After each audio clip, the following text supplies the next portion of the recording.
Hello बच्चों, welcome to my channel. मैं मीनाक्षी जा आ गई फिर से आपके लिए आपका अपना केमिस्ट्री का क्लास लेके। तो बच्चों अभी हम लोग क्या पढ़ रहे हैं? अभी हम लोग जीओसी में रिजोनेंस पढ़ रहे हैं, ठीक है।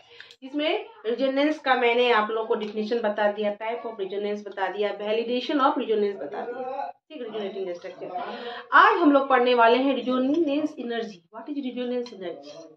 रिजोनेंस एनर्जी क्या होता है? तो मैंने आपको स्ट्रक्चर बताया था, कैकुलेन स्ट्रक्चर दिया था वो, और एक हाइब्रिड स्ट्रक्चर मैंने बताया था, आपको बताया था ना।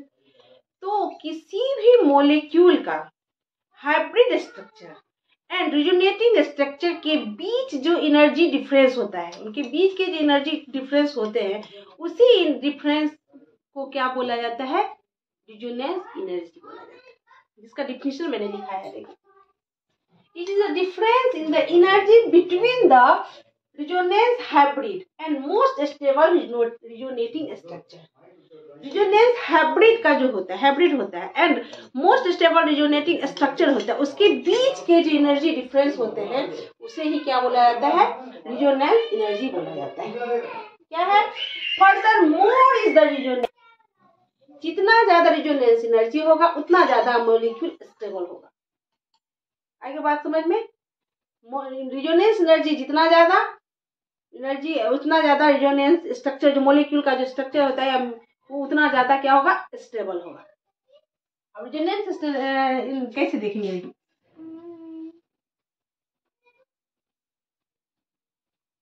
ये रिजोनेटिंग, ये क्या है? हाइब्रिड स्ट्रक्चर, और ये रिजोनेटिंग स्ट्रक्चर है किसी मॉलिक्यूल का।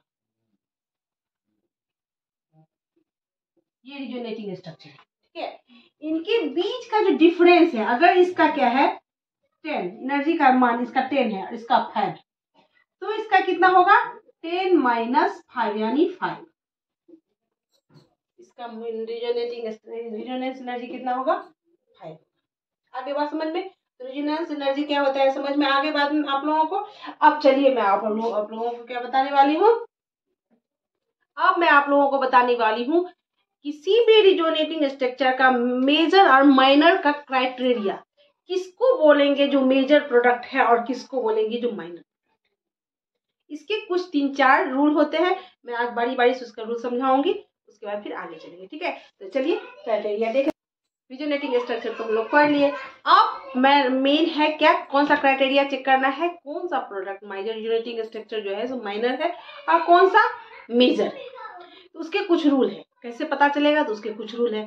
फर्स्ट रूल ये है, पहला रूल तो क्या है?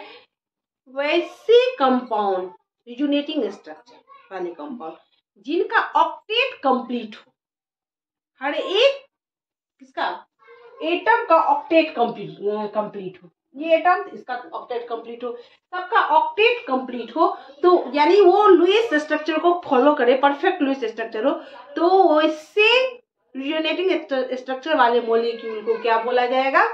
उसको बोला जाएगा मेजर प्रोडक्ट, और जिसका नहीं होगा ऑफ कोर्स उसको माइनर प्रोडक्ट कहा जाएगा। आगे बात समझ में? पहला क्या था? ऐसे कंपाउंड जिनके हर एक एटम का ऑक्टेट पूरा होना चाहिए। हर एक एटम का क्या होना चाहिए? ऑक्टेट पूरा होना चाहिए। तो फर्स्ट देखिए क्या, यहाँ देखो, यहाँ क्या है? CH2, H पे इलेक्ट्रॉन डिफिशियंस है, ठीक है। यहाँ सिंगल बॉन्ड है, तो यहाँ पे कार्बन की ऑक्टेट पूरा। तो यहाँ पे देखिए, यहाँ पे क्या है? नाइट्रोजन की वैलेंसी कितनी होती है? 4, ठीक है, और कार्बन की भी होती है 4 ही। यहाँ पे नाइट्रोजन का 2 की वैलेंसी 4 होती है, सबको मालूम है, ठीक है। तो यहाँ पे देखिए हाइड्रोजन 2 और एक लोन पेयर 3 और यहाँ एक 4। इसकी तो कंप्लीट है ऑक्टेट, बट कार्बन की है क्या? नहीं। कार्बन का क्या है? CH2 और सिंगल बॉन्ड 3 ही है, ऊपर से इलेक्ट्रॉन डिफिशियंस भी है। तो ये क्या हो जाएगा? ये तो सबसे पहले माइनर प्रोडक्ट हो गया, क्योंकि इसके हर एक एटम का क्या है? ऑक्टेट पूरा नहीं है, माइनर है, ठीक। अब इसमें देखिए, जब इसका रिजोनेटिंग स्ट्रक्चर बना, क्या ये जो है तो अपना इलेक्ट्रॉन किसको दे दिया? यहाँ पे दे दिया। जैसे ही इसको इलेक्ट्रॉन दिया तो इसके बीच में डबल बॉन्ड बन गया, और प्लस का चूंकि अपना electron lone pair of electron इसको दिया है, डोनेट किया है, इसमें प्लस चार्ज आ गया। फिर भी इसका क्या है? ऑक्टेट पूरा है। कैसे? इसका ऑक्टेट कैसे पूरा है? तो 1 2 3 4 कंप्लीट है, एंड कार्बन का भी देखिए 2 and 3 and 4 कंप्लीट है। तो इसका क्या है? हर एक एटम का क्या? ऑक्टेट पूरा है तो यहाँ पे क्या हो जाएगा, ये मेजर प्रोडक्ट हो जाएगा, मेजर हो जाएगा, मेजर रेजोनेटिंग स्ट्रक्चर। आगे बात समझ में। दूसरा क्या है, मोर नंबर ऑफ कोवेलेंट बॉन्ड। क्या होना चाहिए, covalent bond more number of होना चाहिए। अब यहाँ देखिए रेजोनेटिंग स्ट्रक्चर यहाँ है, यहाँ पे क्या हो रहा है 1 2 3 4, यहाँ पे भी ठीक है। जब इसका रेजोनेटिंग स्ट्रक्चर होगा तो यहाँ पे देखिए सबका क्या है, ऑक्टेट पूरा है और कोवेलेंट भी सबका पूरा है, सब अपना अपना कोवेलेंट बॉन्ड बना के ऑक्टेट पूरा कर लिया है। जब भी कोवेलेंट बॉन्ड कंप्लीट होगा सबका तो क्या होगा, वो अपना ऑक्टेट पूरा करने के लिए कोवेलेंट बॉन्ड बनाता है ना, म्यूचुअल शेयरिंग करता है। यहाँ पे कार्बन के ऑक्टेट पूरा है 1 2 3 4 पूरा, इसका 1 2 3 एंड 4 कंप्लीट है, 1 2 3 एंड 4 कंप्लीट, इनका इसका भी कंप्लीट है। तो इसका क्या हो गया, ये क्या हो गया, मेजर प्रोडक्ट हो गया। क्या हो गया, मेजर रेजोनेटिंग स्ट्रक्चर।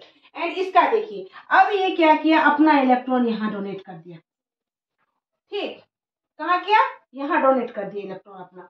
तो जैसे ही अपना इलेक्ट्रॉन यहाँ पे डोनेट करेगा तो क्या हो जाएगा, यहाँ तो डबल बॉन्ड हो गया और इस पे आ जाएगी इलेक्ट्रॉन डेफिशिएंस हो गया।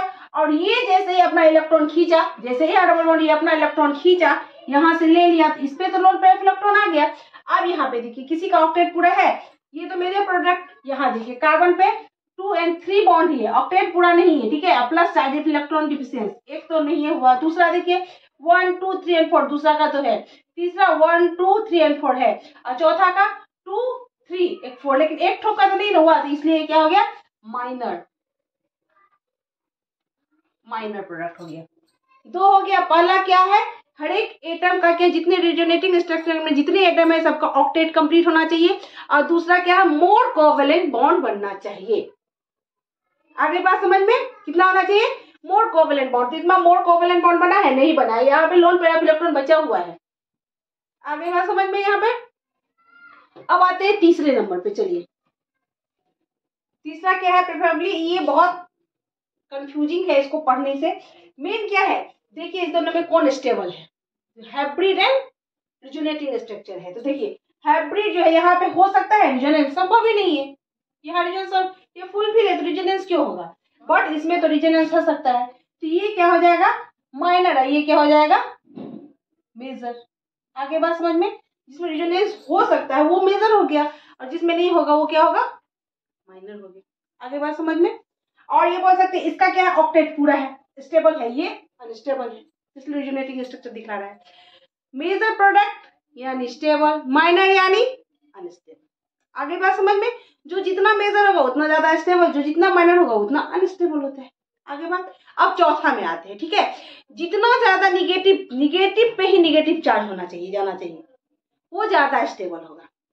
निगेटिव एटम पे निगेटिव चार्ज आएगा तो वो ज्यादा स्टेबल होगा, बट निगेटिव पे अगर पॉजिटिव चार्ज हो जाएगा तो क्या हो जाएगा, अनस्टेबल होगा। यानी जब भी अनस्टेबल होगा तो वो क्या हो जाएगा, माइनर प्रोडक्ट। तो अब चौथा जो हम लोग का टर्म है वही है। तो चलिए स्टार्ट करें। निगेटिव पे निगेटिव चार्ज होगा तो ज्यादा स्टेबल होगा और मेजर प्रोडक्ट होगा। यहाँ पे CH2 पे है, लेकिन CH2 पे जो है निगेटिव, उससे ज्यादा निगेटिव कौन एलिमेंट है, ऑक्सीजन, इसलिए इसका रेजोनेटिंग स्ट्रक्चर ये सही होगा। आगे बात, ये हो जाएगा माइनर एंड ये क्या हो जाएगा, मेजर। अब हम लोग एप्लीकेशन देखेंगे, एसिडिक स्ट्रेंथ, रेजोनेटिंग स्ट्रक्चर में एप्लीकेशन ऑफ एसिडिक स्ट्रेंथ। तो चले स्टार्ट करते हैं। एसिडिक स्ट्रेंथ ऑफ कार्बोजेनिक एसिड, ठीक है, इसका देखते हैं। कार्बोजेनिक एसिड का स्ट्रक्चर क्या होता है, ये हम CH3 C double bond O and यहाँ पे क्या देंगे O और यहाँ क्या हो जाएगा H, ठीक है।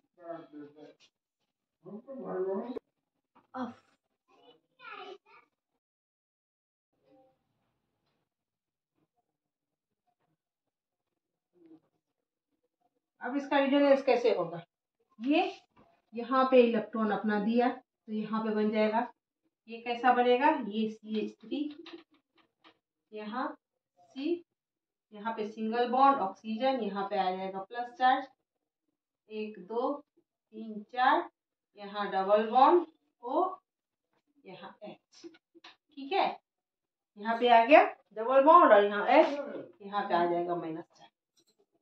आगे बात समझ में बच्चों, ठीक है। पे अगर ये आ गया, हम इसका, ये तो कार्बोक्सिलिक एसिड का रिजोनेंस है, अब कार्बोक्सिलेट आयन का करते, इसका करेंगे तो कार्बोक्सिलेट आयन बनाते हैं। कार्बोक्सिलेट आयन, यहाँ H प्लस आ गया, इधर से आ गया हाइड्रोजन H प्लस के रूप में। हाइड्रोजन क्या किया, अपना इलेक्ट्रॉन यहाँ इसको दिया, ये जैसे यहाँ पे आया तो ये अपना इलेक्ट्रॉन किसको देगा, ऑक्सीजन को। तो यहाँ पे क्या आ जाएगा, CH3, यहाँ नीचे में लिख देती हूँ, यहाँ पे लिख देती हूँ प्लस, सॉरी, ये कार्बोक्सिलेट आयन कैसे बना, ये रहा carboxylic acid CH3, C double bond O, यहाँ O, ये H, ठीक। अब यहाँ पे क्या हो गया, अगर ये H इसको अपना इलेक्ट्रॉन दे दिया, ये किस रूप में निकल जाएगा, H प्लस के रूप में निकल गया। अब चूंकि इसको इलेक्ट्रॉन दे दिया है तो यहाँ पे क्या आएगा, माइनस चार्ज आ जाएगा, यहाँ CH3, ठीक, और यहाँ C डबल बॉन्ड तो है ही O, और यहाँ पे क्या आ गया, ऑक्सीजन के ऊपर में क्या आ गया है, माइनस चार्ज आ गया, माइनस चार्ज आ गया ना, 2 नंबर पेयर और बढ़ गया। अब जब इसका रिजोनेंस देखिए, अगर ये रिजोनेंस करेगा तो कितना आसानी से होगा। अब ये इसको इलेक्ट्रॉन दिया, ये अपना इलेक्ट्रॉन खींच लिया, तो क्या बना, यहाँ पे देखिए CH3, यहाँ पे C, यहाँ ऑक्सीजन पे सिंगल बॉन्ड, ये माइनस आ गया, तो 3 4 5 6, और यहाँ पे क्या हो जाएगा, ऑक्सीजन, यहाँ इस पे आ जाएगा प्लस चार्ज, आ गया प्लस चार्ज, ठीक। अब वापस ये क्या हो जाएगा, यहाँ पे तो डबल बॉन्ड हो जाएगा, यहाँ डबल बॉन्ड हो जाएगा, डबल बॉन्ड, अब वापस यहाँ प्लस चार्ज नहीं भी होगा क्योंकि डबल बॉन्ड हो गया तो प्लस चार्ज नहीं होगा। फिर रिजोनेंस कितना अच्छा से होगा, फिर ये वापस देगा तो ये वापस ले लेगा, ये कितना अच्छा से रिजोनेटिंग स्ट्रक्चर दे रहा है, ठीक। तो इसका मतलब क्या है, carboxylate ion is more stable then carboxylic acid. क्या है इसका नोट, निष्कर्ष क्या निकला, carboxylate ion, carboxylate ion is more stable then